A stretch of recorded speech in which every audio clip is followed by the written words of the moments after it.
Oh mah, kundala, gazala kundala. Oh mah.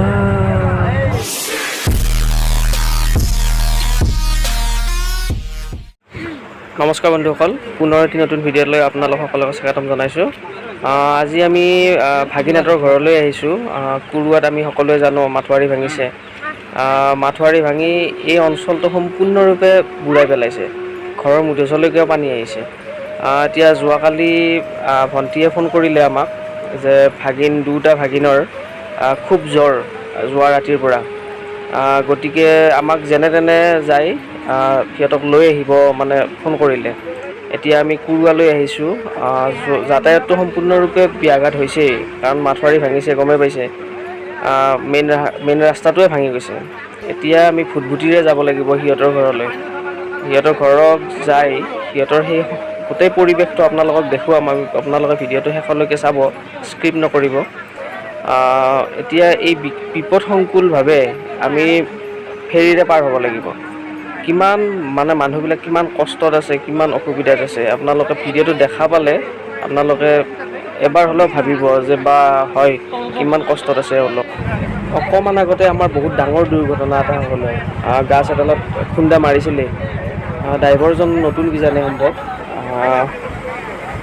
এতিয়া আমি বেলেগ এটা ৰাস্তাৰে আহি আছোঁ, নদীৰে আহি আছোঁ কাটি কিনে।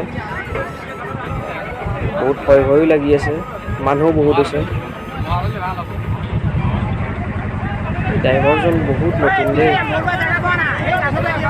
এই আগতো এডাল গছ। ফেৰীৰে পাৰ হৈ এতিয়া আমি ভণ্টিহঁতৰ ঘৰলৈকে আহি আছোঁ। সিহঁতে ওলাই আছে আমাৰ লগত। আমি যাই লগে লগে লৈয়ে আহিম সিহঁতক। ভাগিনাথৰ ঘৰ পালোঁ আহি আমি এইমাত্ৰ। সিহঁতে ৰেডি হৈয়ে আছে। আমি ইয়াতে বহুত দেৰি নকৰোঁ, যিহেতু এইফালে পানী বেছি হৈ আছে আৰু ভুটভুটিৰ কথা আছে। ইহঁতক লৈ আমি লগে লগে যাম। এইবিলাক ভণ্টিহঁতৰ ঘৰ সম্পূৰ্ণৰূপে পানীৰ তলত আছে। ভণ্টিহঁতক এতিয়া আমি আমাৰ ঘৰলৈকে লৈ আহি আছোঁ। মাত্ৰ চাহ একাপ খালোঁ তাতে।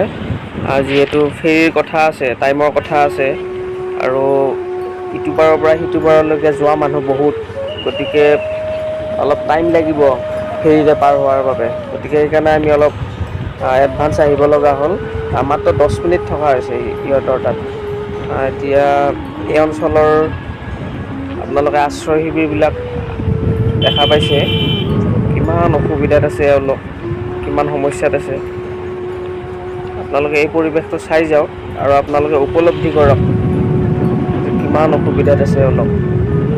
নাই খোৱা পানী নাই, কোনো লেট্ৰিন বাথৰুমৰ অভাৱ, কাৰেণ্ট নাই। চাওকচোন আপোনালোকে। আৰু কণ শিশুসকলৰ বহুত বেয়া লগা পৰিৱেশৰ সৃষ্টি হৈছে।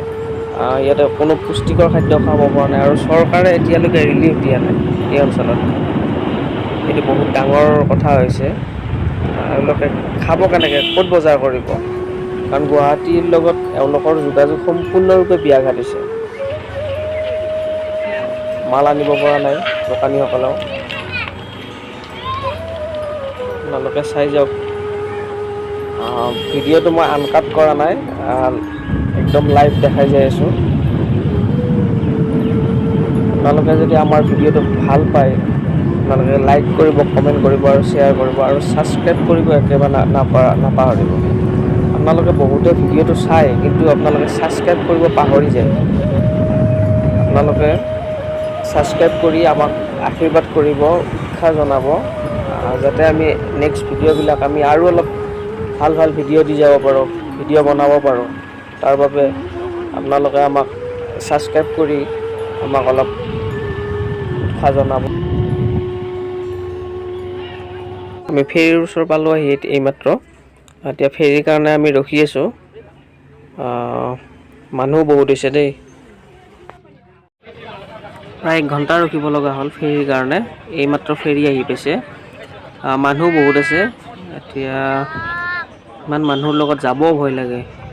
আজিকালিতো বহুত দুৰ্ঘটনাবিলাক আমি শুনিয়ে থাকোঁ, দেখিয়ে থাকোঁ।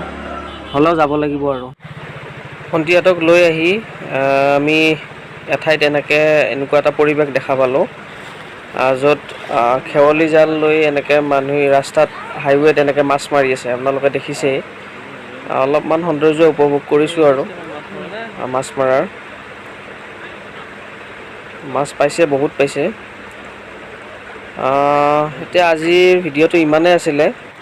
ভগৱানৰ ওচৰত প্ৰাৰ্থনা কৰিছোঁ সোনকালে যে বানপানীবিলাক নোহোৱা হৈ যায়, আৰু এই কুৰুৱা অঞ্চলৰ লোকসকলৰ লগতে আৰু গোটেই অসমবাসীৰ লোকসকলৰ যাতে সুস্বাস্থ্য অটুট থাকে, তাৰ বাবে ভগৱানৰ ওচৰত প্ৰাৰ্থনা কৰিছোঁ।